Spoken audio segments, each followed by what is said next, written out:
I always thought trust was like glass. Once it cracks, you can't fix it. You just sweep up the shards and pray you don't get cut. But I never imagined the crack would come from her. Let me back up. My name is Daniel. My wife, well, soon-to-be, ex-wife is Clara. We'd been married for 8 years.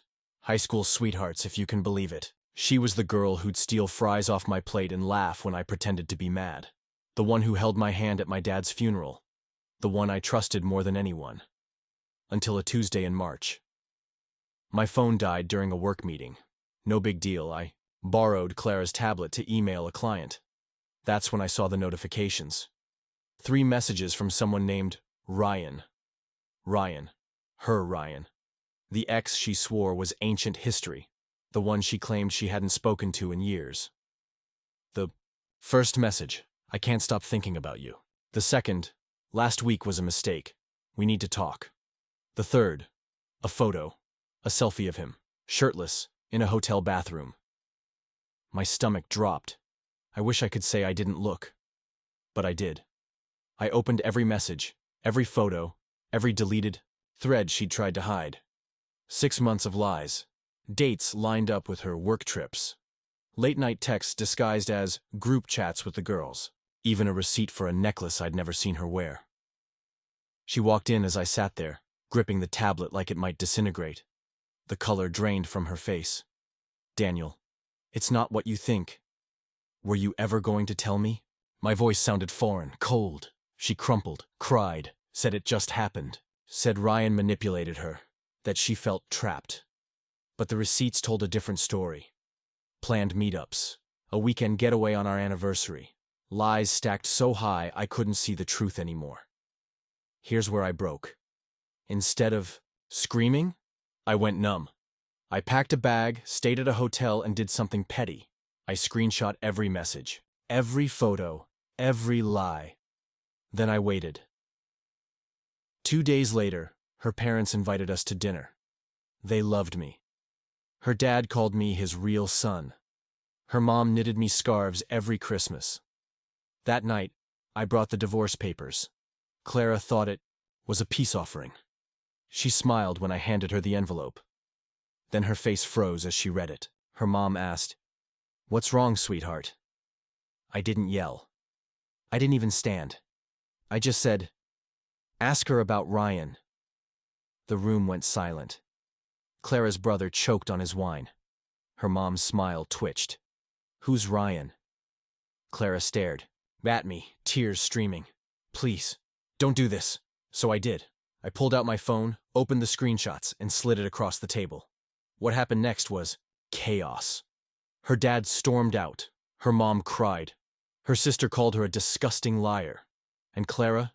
She just sat there staring at me like I'd held a gun to her head. But here's the thing. When I walked out, I didn't feel victorious. I felt sick. Was I right to burn her life down? Or did I become the villain she thinks I am? I don't know anymore. The days after the dinner felt like wading through wet concrete. Every step took effort. Every breath felt heavy. Clara didn't come home that night, or the next. Her sister Lisa texted me once. "You didn't have to destroy her like that." I didn't reply. What could I say? She destroyed me first? Maybe. But it didn't taste true anymore. Work became a refuge. My boss, Mark, noticed. "You look like hell," he said, tossing a file on my desk. "Take a week off." I didn't. Instead, I buried myself in spreadsheets and deadlines, anything to outrun the guilt. Guilt? Yeah, that's the kicker. I thought I'd feel rage, vindication, but all I felt was hollow. Then, on a Thursday, Ryan showed up. I was at the grocery store, staring blankly at cereal boxes when I heard his voice. Daniel, right? He looked like a Netflix villain. Perfect stubble, expensive jacket, the kind of smile that probably charmed Clara right out of her clothes. My fists clenched. "What do you want?" He raised his hands, all fake innocence. "Look, man, I heard what happened. I'm sorry. Sorry." The word hit me like a slap. "You're sorry? You slept with my wife." A woman pushing a cart full of toddlers froze nearby. Ryan lowered his voice. It wasn't like that.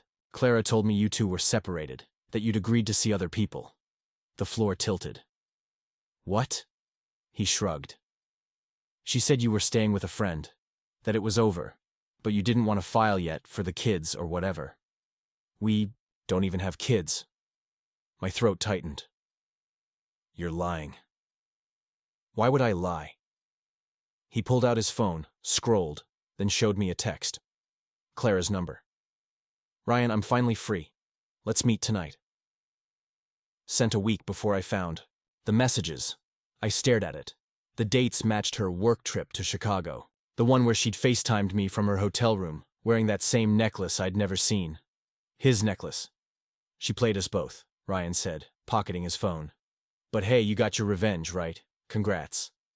He walked off, leaving, me standing there, clutching a box of frosted flakes like it was a life raft. I drove to my brother's apartment. Jamie's the only family I've got left. He took one look at me and handed me a beer. Spill. I told him everything. The dinner, Ryan, the text. Jamie whistled. So Clara lied to him too. You believe that? I don't know what to believe anymore.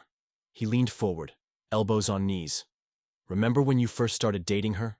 That guy at the bar hit on her, and she shut him down so hard he apologized to you? This isn't her, Dan. Something's off. People change, or they get stuck. He paused. Did you ever ask why she did it? I hadn't. Not really. That night after the iPad, I'd just shut down. Assumed the worst. Maybe because the worst was easier than the truth. The next morning, Clara called. I let it go to voicemail. Then she texted, "Please meet me. There's things you don't know." We met at the park where we had our first date. She looked thinner, pale, like she hadn't slept in weeks. You talked to Ryan, she said quietly. He said you told him we were separated. She flinched. I didn't have a choice. He wouldn't leave me alone unless I made it sound like we were over. He's not stable, Daniel. So, you're the victim now? No. Her voice broke. I'm just trying to explain. After Mom's cancer scare last year, I was a mess. You were working all the time. Ryan reached out, said he wanted to apologize for how things ended. I thought I could handle it. But he kept pushing, threatening to tell you we were talking if I didn't. Didn't what? Sleep with him? She wiped her eyes. It started as coffee, then drinks, then... I don't know how it happened, but I tried to end it.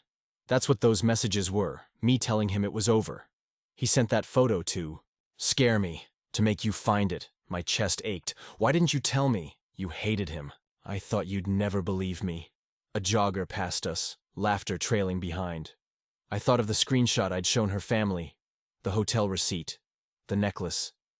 You kept lying, even after I caught you. Because you didn't give me a chance. Her words exploded, raw and sharp. You walked out. You humiliated me. You didn't want the truth. You wanted to punish me. The accusation hung between us. I couldn't deny it. That night, I dug through old boxes in the garage, found our wedding album. Photos of us laughing, her head on my shoulder, my hand on her waist. A note she'd slipped into my lunch years ago. Don't forget to eat. Love you more. Jamie's words echoed. Did you ever ask why? I hadn't, because asking meant admitting there might be reasons. That maybe I'd failed her too. The divorce papers are still on the table. Unsigned. Clara texted again. I'm staying at Lisa's. I'll wait for you. However long it takes. I don't know what to do. Was she a cheater? Yes. But was I a saint? When her mom had surgery, I was too busy to visit. When she begged me to go to counseling, I said, we don't need it. When she cried in bed, I pretended not to notice. Maybe the crack started long before Ryan. Now I'm sitting here, staring at her key on the counter. If I pick it up, am I forgiving her? Or am I just afraid to be alone? I don't know. But I think I need to find out. I didn't go to Lisa's. Not right away. Instead, I drove to the beach where Clara and I got engaged. It was raining. The kind of cold, gray drizzle that seeps into your bones. I sat in the car, watching the waves slam the shore and wondered how something so loud could feel so quiet. When my phone rang, I almost didn't answer. But it was her mom. "Daniel," she said, her voice thin. "Can we talk?" We met at a diner off the highway. Linda looked older, her hair streaked with more silver than I remembered. She ordered tea, her hands shaking as she stirred in honey.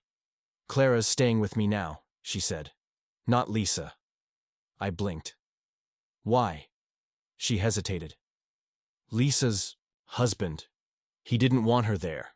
Said it was bad for the kids to see their aunt like this. Like this." The words punched me. "Is she okay?"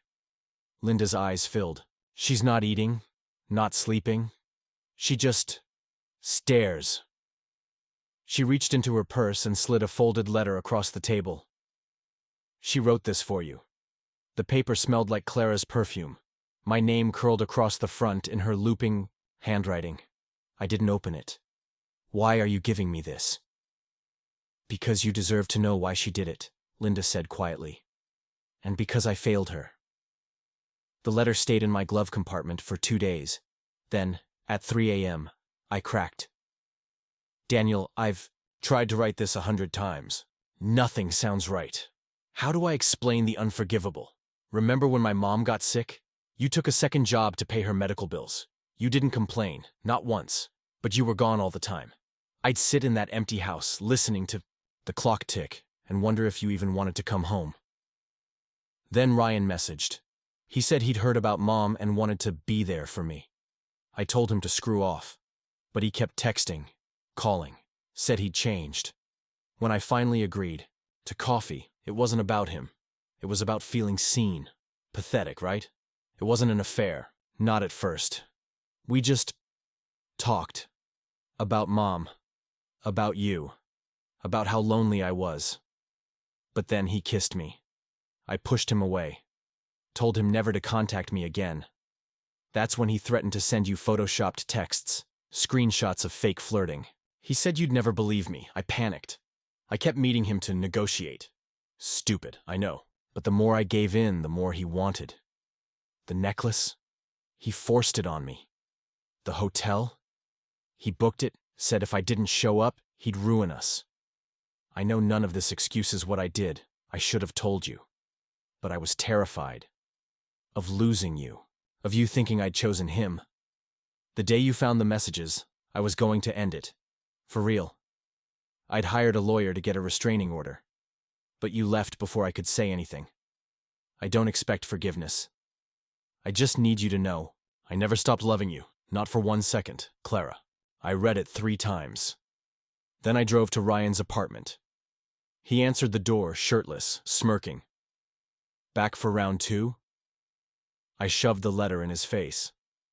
"You blackmailed her?" He rolled his eyes. "Oh, please. She's lying to save her. Ass. The restraining order doesn't exist." He crossed his arms. "Check the courts. Go ahead." I pulled out my phone, searched her name. Nothing. Ryan grinned. "Told you. She's playing you, man. Always has." But then I noticed it. A missed call from an unknown number last week. Voicemail. I played it on speaker. A woman's voice, shaky. "Mr. Carter, this is Aaron Walsh from the county clerk's office. Your wife's restraining order application was filed incorrectly. We need her to resubmit the—" Ryan's smile vanished. He lunged for my phone. I dodged, backing into the hall. "You son of a bitch! You knew she tried to stop you." He slammed the door. I heard locks click.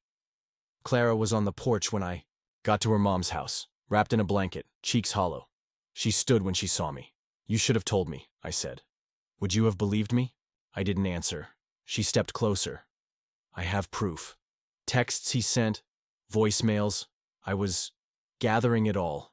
For the order. Why? Because I wanted to fix things. With you." Her voice cracked. "But after what I did, I didn't think I deserved to." The porch light flickered. Somewhere, a dog barked. "I don't know who you are anymore," I said. She reached into her pocket, pulled out her wedding ring. Neither do I, but I'm trying to find out. I left before I could cry. Jamie found me at a bar later, halfway through a whiskey. You look worse than last time. I told him about the letter. Ryan, the voicemail. He sipped his beer. You think she's telling the truth? I don't know. But you want to. I stared at the ice in my glass. What if I forgive her and she does it again? What if you don't and she was telling the truth? The bartender turned up the TV. A weatherman warned of a storm moving in. I need to talk to him, I said. Ryan? No. I stood tossing cash on the bar. Her dad. Clara's father answered the door in sweatpants, a baseball game blaring behind him. He didn't invite me in. I'm sorry, I said. For the dinner. I wasn't thinking, he grunted. You here to apologize or ask for something? Did you know about Ryan? His jaw tightened. She told me he was harassing her. I said to handle it. Didn't realize she was handling it by screwing him. She says he blackmailed her. And you believe that? I don't know what to believe. He studied me, then sighed. When Clara was 16, she dated this kid, Tyler. He hit her. She hid it for months. Finally told me, and I went to his house, ready to kill him. Know what she did? Begged me not to. Said she'd provoked him. That's Clara. She'll set herself on fire to keep others warm. The crowd on TV roared. A home run. She's not perfect, he said, but she's my kid, and right now, she's broken. He shut the door. Didn't sleep that night. Instead, I scrolled through old photos. Us at the Grand Canyon. Us laughing on a ski lift. Us, sunburned and sweaty, building a bookshelf in our first apartment. Then I opened the screenshots, the hotel receipts, the shirtless selfie. 2 truths, same woman. At dawn, I texted Clara. Meet me at the courthouse, noon. She replied instantly, okay. She wore the same blue dress she'd worn on our first date. Her hands trembled as she approached. I held out the divorce papers. She inhaled sharply. Oh, I'm not signing them, I said. Not yet. Her eyes widened. We're going to therapy, I said. And you're filing that restraining order. Today. Daniel, I'm not saying I forgive you. I'm saying I'm willing to try. She crumpled, sobbing. I didn't hug her, but I didn't walk away. Ryan's trial started last month, Clara testified. So did I. He got 2 years probation, a restraining order, but the gavel didn't fix us. Some nights, I wake up reaching for her. Others, I lie awake, replaying the lies. The therapist says trust takes time. But time feels like sand. Every grain could slip away. Clara's living in the guest room now. We share coffee, silences, sometimes a laugh. Last night she knocked on my door. Can I come in? I moved over. She lay down, inches between us. I'm scared, she whispered. Me, too. We didn't touch. But for the first time in months, I slept through the night. Therapy was like peeling an onion. Every layer made us cry, but we kept going. Dr. Ellis called it unpacking the trauma. I called it torture. Clara sat stiffly in her chair every session, knees pressed together, as if holding herself in one piece. I need you to understand, she said during our 3rd visit. I didn't want him. I wanted to feel worth something. And when you weren't there, I let him fill the hole. So, this is my fault? I snapped. Dr. Ellis raised a hand. Daniel, let's reframe that. Clara's sharing her feelings, not assigning blame. But it still felt like blame. We moved through the weeks like ghosts in our own home. Clara cooked. Dinner. I ate in silence. I mowed the lawn. She left lemonade on the porch. Small gestures, heavy with everything unsaid. Then came the night I found her crying in the laundry room. She was clutching one of my old shirts, the fabric pressed to her face. It still smells like you, she said. I didn't know what to do, so I sat on the floor beside her. The hum of the dryer filled the space between us. I miss you, she whispered. I'm right here. No, you're not. She was right. I was a stranger in my own skin, watching us both from a distance. Ryan's probation ended in September. Clara got the alert on her phone and froze, her coffee spilling across the counter. He can't contact me, she said more to herself than me.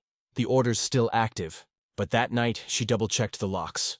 Twice, Jamie invited us to his wedding. You don't have to come, he said, but we both knew Clara wouldn't miss it. She spent weeks picking a dress, curling her hair, practicing smiles in the mirror. When she walked downstairs that day, my breath caught. She looked like the girl I'd married. The ceremony was small. Jamie's bride, Elena, glowed. When they kissed, Clara gripped my hand. I didn't let go. At the reception, we slow danced. Her head fit perfectly under my chin, like always. Remember our wedding? She murmured. You tripped walking down the aisle. You cried during your vows. Still do.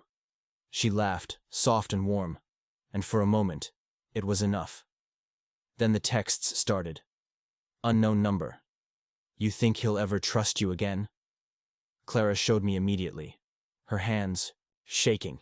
It's him. It has to be. Ryan's number was blocked, but he'd used a burner. The police said there was nothing they could do without proof. That night, I found her shredding every photo of us from the past decade. He's right, she said, tears streaming. I don't deserve you. I don't deserve anything. I grabbed her wrists. Stop. She collapsed against me, fists clenched in my shirt. I'm so tired, Daniel. Me too. We stayed like that until sunrise. In November, Clara's mom had another scare, a lump in her breast. Benign, thank God, but it shattered Clara. She spent nights at the hospital, mornings at work, evenings scrubbing our floors raw. Talk to me. I begged after finding her asleep on the bathroom tiles.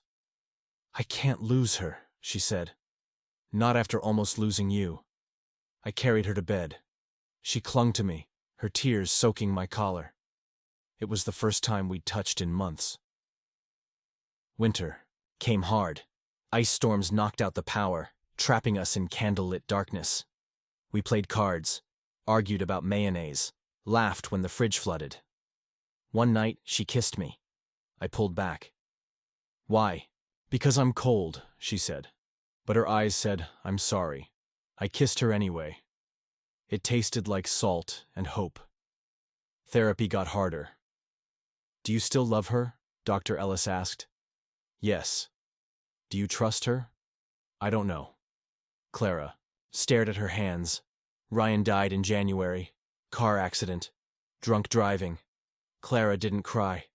Just knelt by the toilet, vomiting until her throat bled. I should feel something, she rasped. Why don't I feel anything? I rubbed her back, remembering the man who'd wrecked us. Now he was gone, and we were still here. Broken, but here. On our 9th anniversary, Clara left a note on the fridge. Meet me at the beach. 7 p.m. She stood where I'd proposed, her coat flapping in the wind.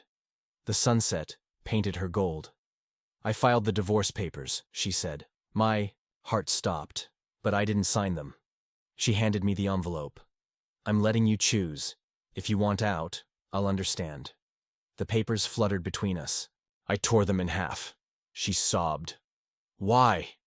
Because I'm tired of choosing the past. I kissed her, slow and deep, the way I should have years ago. Let's start over. We're still finding our way. Some days the anger comes back. I'll see her texting and my stomach knots. She'll catch me staring and put her phone face down. But most days, we're okay. Last week we planted a tree in the backyard. Something to outlive us, she said. As we patted dirt around the roots, she smiled. A real one. Do you think it'll grow? She asked. Not sure.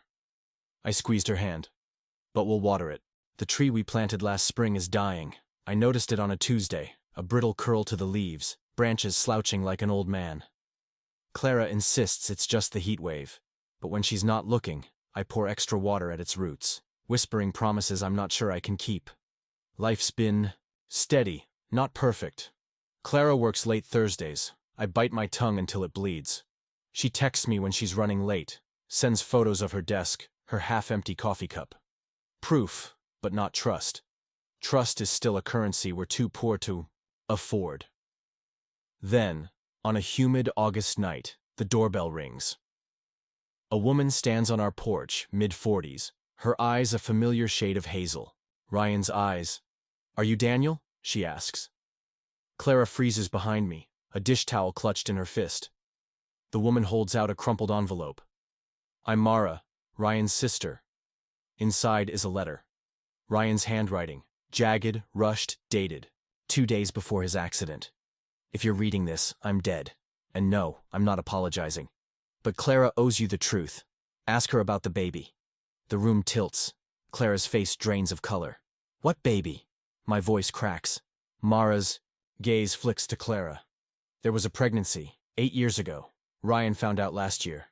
He thought it was his." Clara sinks onto the stairs, her breath shallow. "It wasn't."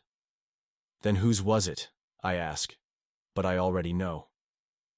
Her silence is answer enough. We drive to the lake, the one we visited after my dad died. Clara stares at the water, her arms wrapped tight around herself. "I was going to tell you," she says. "But I miscarried at 10 weeks. The doctor said stress. The funeral. I didn't want to add to your pain," the words slice deeper than any lie. "You didn't think I'd want to know I lost a child?" "Our child," she corrects, tears spilling. "And I couldn't say it out loud. If I did, it'd make it real." A breeze ripples the water. I think of the nights she woke up screaming, the way she'd cling to me, muttering about dreams. All those years, I thought she was mourning her mom's health. "Ryan found the ultrasound in my old journal," she says. "He thought it was his. That's why he blackmailed me. He wanted money to support his kid. I told him it wasn't his, but he didn't believe me." "Why didn't you tell me any of this?" "Would you have stayed?" Her voice breaks. "If I'd said, 'Hey Daniel, I'm pregnant, also your dad just died, and by the way, I'm probably going to lose it?' I want to say yes. But the truth? I was drowning back then. Maybe I would have run."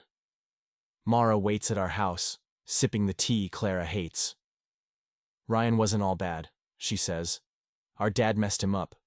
But he loved that kid, even if it wasn't his. There was no kid," I snap. "Not anymore." She sets down her cup. "Look, I didn't come here to fight. Ryan left something else, a key, to a storage unit." Inside, we find boxes of Clara's things, photos, journals, the necklace Ryan gave her. At the bottom, a tiny onesie that says, "Daddy's little slugger." Clara collapses. I catch her, her sobs echoing off concrete walls. "I'm sorry," she chokes. "I'm so sorry." I hold her tighter. Jamie's baby is born in October. A girl, rosy and squalling. Clara hesitates at the hospital door, her hands trembling. "You coming?" I ask. She shakes her head. "I don't belong in there." "Yes, you do." Elena places the baby in Clara's arms. She stiffens, then melts, tears dripping onto the blanket. "She's perfect," Clara whispers. Jamie claps my shoulder. "You guys next?" Clara flinches. I change the subject. Winter brings a different kind of storm. Clara quits her job, starts volunteering at a clinic, comes home with light in her eyes again. One night she traces my jawline, her touch feather-light. What if we tried? For a baby? For us? The old fear rises, but so does something else. Stubborn, reckless hope. The tree blooms in April. Pale pink flowers, fragile as tissue paper. Clara laughs when she sees them, the sound bright and unfamiliar. "Told you it wasn't dead," she says. I kiss her under the branches, the petals falling around us like snow. Therapy ends in May. Dr. Ellis shakes our hands. Remember, healing isn't a straight line. Clara links her arm through mine as we leave. "What now?" "Now," I say, "we live." The clinic where Clara volunteers hosts a fundraiser. Kids paint murals on the walls. She helps them mix colors, her hands stained blue and gold. I watch from the doorway, her laughter mingling with the chatter of toddlers. A little girl tugs, her sleeve demanding more glitter, and Clara grins. wide, unguarded, alive. Afterwards, we walk home through the park. Autumn leaves crunch underfoot, the air sharp with wood smoke. She links her pinky with mine. Do you ever think about them? She asks. Who? The baby. What they'd be like. I do, all the time. A phantom child haunting our grocery lists, school plays, Christmas mornings. But I squeeze her hand. They'd have your eyes. She leans into me, quiet. At home, the tree stands bare, its branches clawing at the twilight. Winter's coming, but the roots are deep now. We'll prune it. Wait. Hope. Clara starts a blog. Not a guide to forgiveness, just stories. Our story. Her mom's cancer, the miscarriage, Ryan, me. She writes raw, unflinching posts that go viral. Hate mail floods in, you're a cheater. He's a doormat, but other messages too. This helped me stay. This helped me leave. I read every comment. So does she. On New Year's Eve, we skip the party. Build a fort in the living room instead. String lights, old blankets, a laptop playing 90s rom-coms. She rests her head on my chest, our legs tangled. What's your resolution? She asks. Stop keeping score. She traces the scar on my knuckle, from punching a wall the night I found the texts. And if I mess up again? You won't. But if I do, the movie ends. The screen fades to black. Then we'll figure it out, I say. In March, the tree blooms early. To everyone who stayed until the end, thank you, truly. This story wasn't about heroes or villains, just two flawed people choosing each other again and again, even when it hurt. If you've been there, I see you. If you haven't, I hope you never understand. Life's messy, love's messier. But sometimes, against all odds, it grows. If this resonated, check out my other videos on love, loss, and the ugly, beautiful work of healing. And remember, your story isn't over yet.